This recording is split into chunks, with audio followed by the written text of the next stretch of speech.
Good morning. Pleased to be joined with Vice Chair Ted Lieu as always. At midnight, the federal government officially shut down because Republicans failed to fix the healthcare crisis that they created. This is a sad, serious, and somber moment for the country. Americans are already facing a dual affordability and healthcare crisis thanks to Donald Trump's tariffs and Republicans' big ugly law.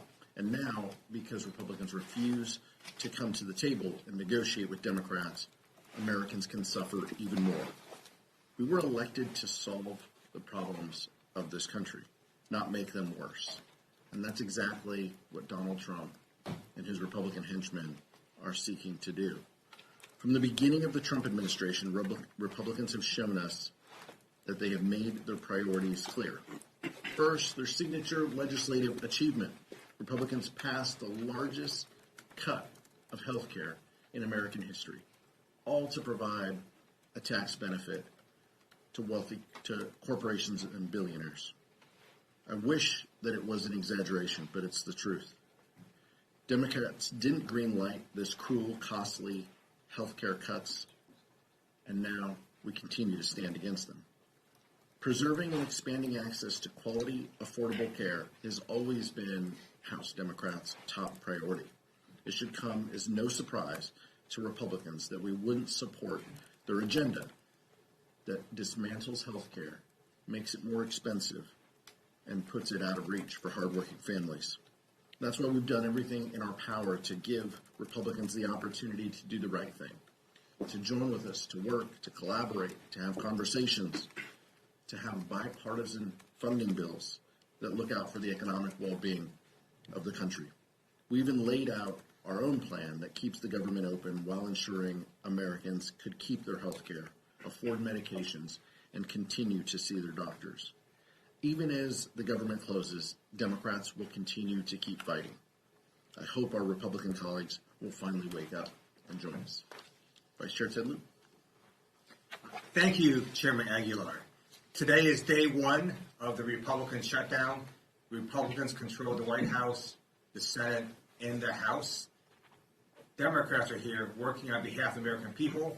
We're fighting to lower costs, cancel the cuts, and to save health care. And we're House Republicans. They are on vacation.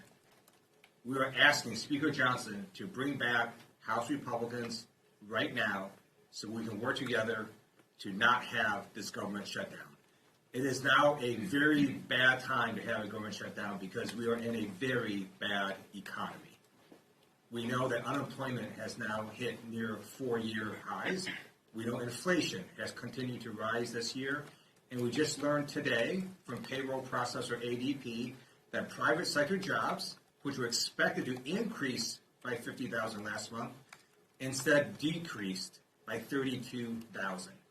Trump's economy is crushing Americans financially. House Republicans need to come back, work with Democrats, and stop this Republican shutdown. Any questions? Nick? I was wondering if I could get your reaction to Russ' vote announcing this morning that the administration was putting funding on hold for infrastructure projects in New York, the Hudson River Tunnel and the 2nd Avenue subway.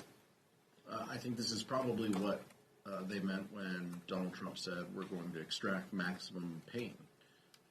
The goal from Donald Trump and his administration has been all along to make this painful. This isn't about policy priorities for them.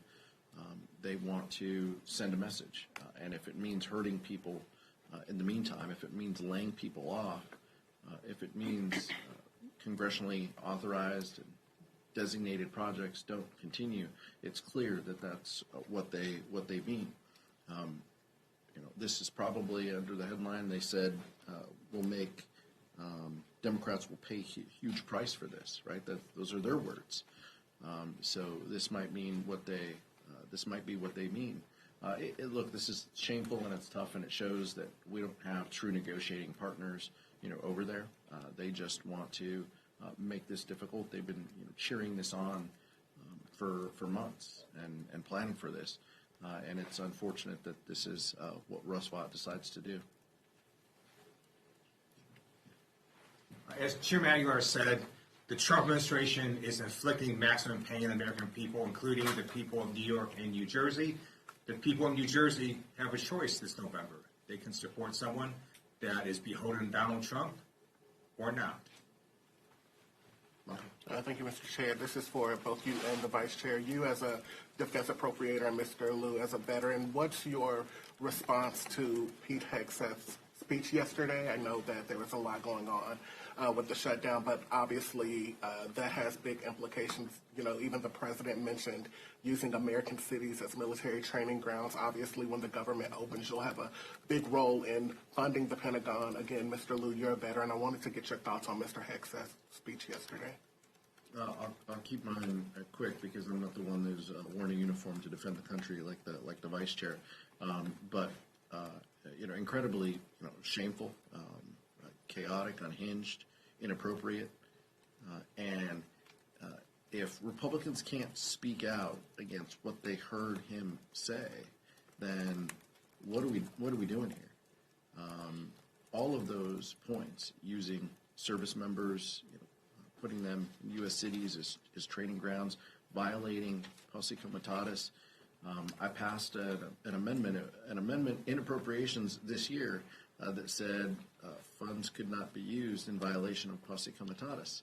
And every Republican, they accepted the agreement. It passed in voice. Chairman Calvert and our Republican colleagues in the full committee of appropriations, passed it. So that's how they feel. They feel this is a non-issue, or they did 2 months ago. I'm curious if they feel things have changed now, and it's unfortunate that we're in this place. But from women not being able to serve in combat, I mean, there's just so many things, Michael. We can go down the litany of terrible ideas and policy positions that the Secretary mentioned. By the way, the most unqualified Secretary of Defense that this country has ever seen. So it's hard to take him serious. It's hard to believe him if his lips are moving either. But that's where we are, and it's unfortunate. And I hope that some of our Republican colleagues start speaking against it. But if passed as pro law, then they won't. Thank you for your question. We are the most amazing military in the world. And the leadership of our amazing military, we're all gathered together, hundreds and hundreds and hundreds of them. And Donald Trump and Pete Hegseth were expecting rousing applause and standing ovations from our nation's generals. And they were met with silence. It was a silence of the generals. And the generals knew that what Trump was saying was wrong. We do not deploy American forces against Americans in our cities. Our military is not to be used for domestic law enforcement. It is not trained to do that, and our generals simply sat there silently. It's also illegal for Donald Trump to order U.S. troops against Americans in American cities. A federal judge has said so. We expect the appellate courts and even the Supreme Court to uphold that ruling. Thank you. Representative Lieu? Our expectation is that generals and members of the service follow the Constitution and the Uniform Code of Military Conduct. Those are their guiding principles, and it's our expectation. I don't want any of those individuals to resign or retire. I want them to hold strong to the Constitution and the oath that they've taken. Questions? Representative?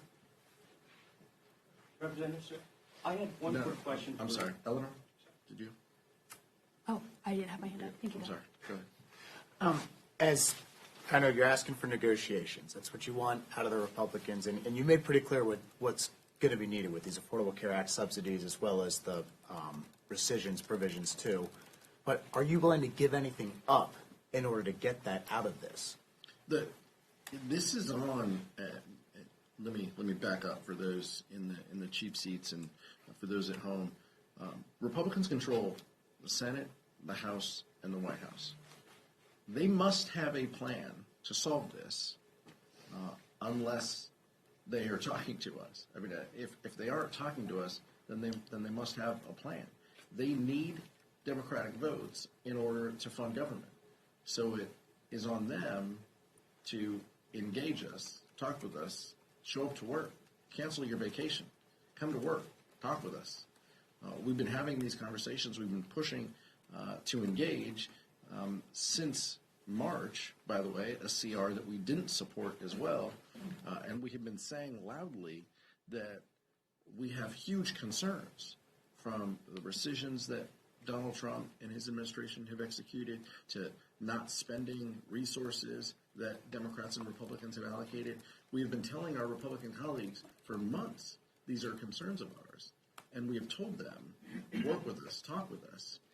And all we got were partisan bills because Speaker Johnson is just interested in being the chair of the Republican conference. He isn't interested, apparently, in being the Speaker of the House and passing things with 218 votes that can become law. That's what he could be focused on, but he's not. He is simply focused on doing what his conference wants, trying to keep them together. It's a shame because as a result, this is what we get. The Vice Chair said it. There were day one here, and it could have gone a different way, but that's not what House Republicans want. Thanks, Mr. Chairman. You guys have over 200 Democrats in the House. You only lost one vote on this continuing resolution when the vote was on it. Yesterday, before the shutdown even started, Senate Democrats lost 3 votes. Are you worried that as this goes on, we could see a repeat of the CR earlier this year and Senate Democrats through? It's a question for the Senate, but I will tell you, each of those senators who voted yes, all of them have said Republicans need to come to the table. Republicans need to negotiate. Republicans need to help avoid the healthcare crisis that they have created. Look, I understand the question, but there is unity in message and what we want that Republicans need to come to the table.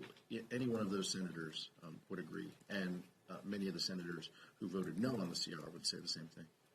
Thank you. In the past, in shutdowns, we've seen both sides come together and pass certain measures that would fund military members so that they don't go without pay. I'm just wondering, is there any discussion yet? I know it's early in the shutdown, but is there any discussion about doing any supplemental pieces of legislation like that? And I guess part two, more broadly, Republicans will be back in the House next week. Is there any discussion yet about at least coming to the table and starting a negotiation? Well, in order to come to the table, Republicans have to be here. They're not here. They're scattered across the country, across the world, maybe on some trips, on vacation. We're here ready to work, and that part's unfortunate. We want to avert the healthcare crisis that we know is coming. I appreciate you asking about possible legislation. The majority controls the floor. If Republicans want to put pieces of legislation on the floor, they can next week. We are saying, let's avoid this shutdown. Let's end this, and let's have conversations about what's necessary to fix this healthcare crisis that you've created. But we're not going to take pinky promises like Speaker Johnson hands out to his conference, giving them, select committees and other things. Like his word doesn't mean much to House Democrats at this point. After backing away from a truly bipartisan CR in December, that's the floor, by the way, of what we need. Democrats and Republicans coming together, agreeing to a continuing resolution. For those of you new to this room, Republicans backed away from that deal, from that bipartisan agreement, when Elon Musk told them to, and then they had a smaller CR in March that we opposed. So that's the stakes of where we are. I don't control the floor. The Vice Chair and I don't control what comes to the floor. We'll handle that when Republicans notice it.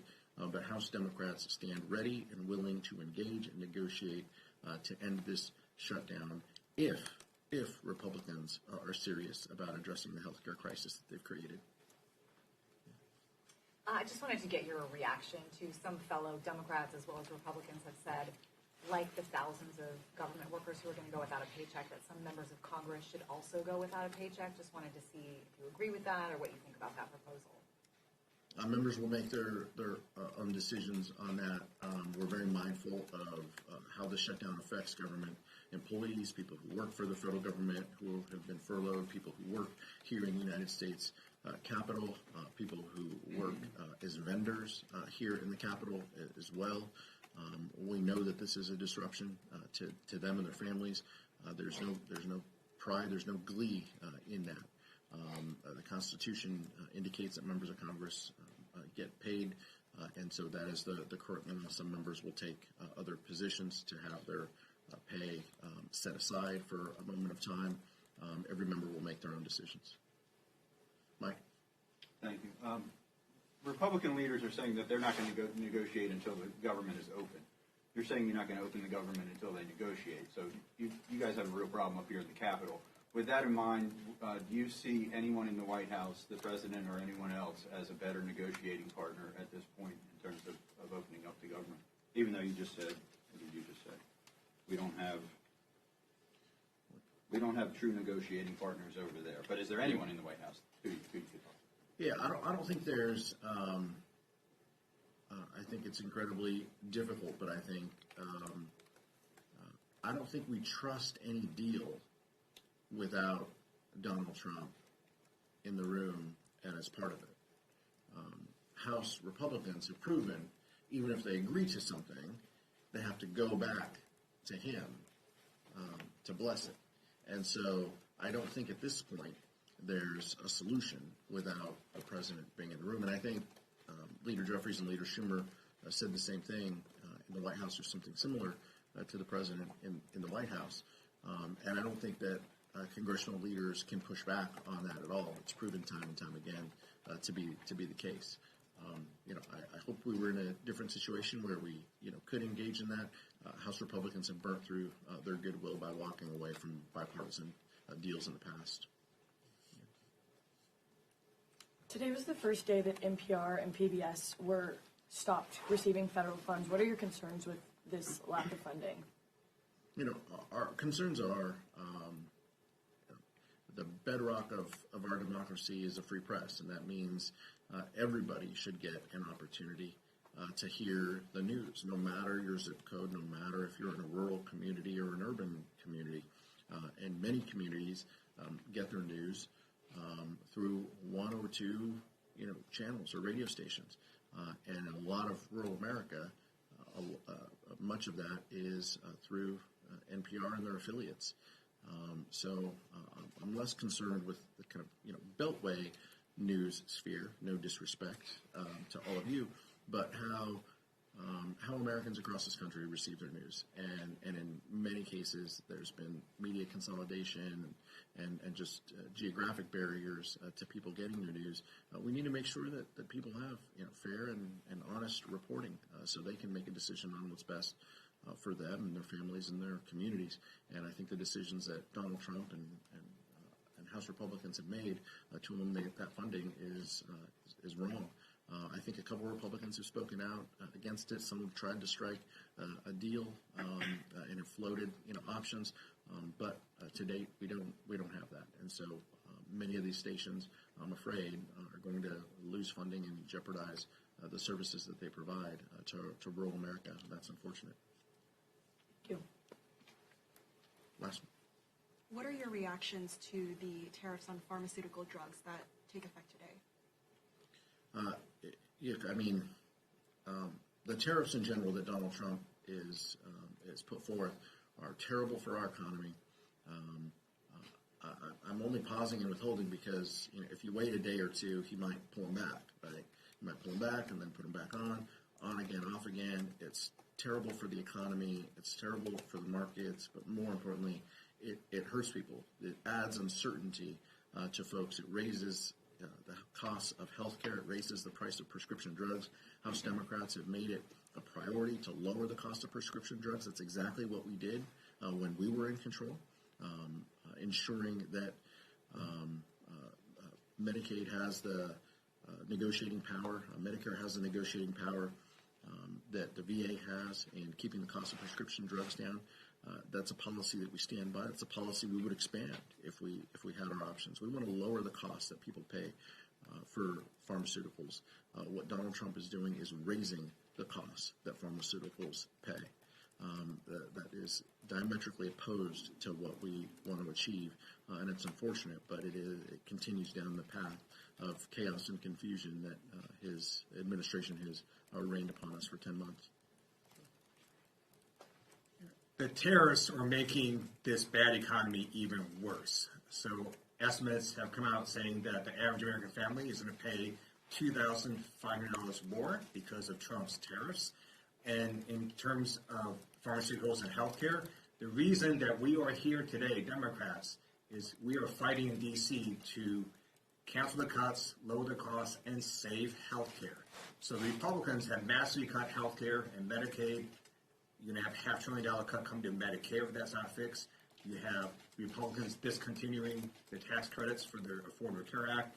And in America, if you don't have health care coverage and you get really sick, you still get treated at the hospital because we don't let people die. And then those costs get passed along to everybody who does have employer-based health care coverage. So those premiums also increase. So we're fighting the lower costs, not only in pharmaceutical drugs, but everywhere in healthcare. And we ask Republicans to stop your vacations and come to D.C. and work with us. Thank you. Thank you.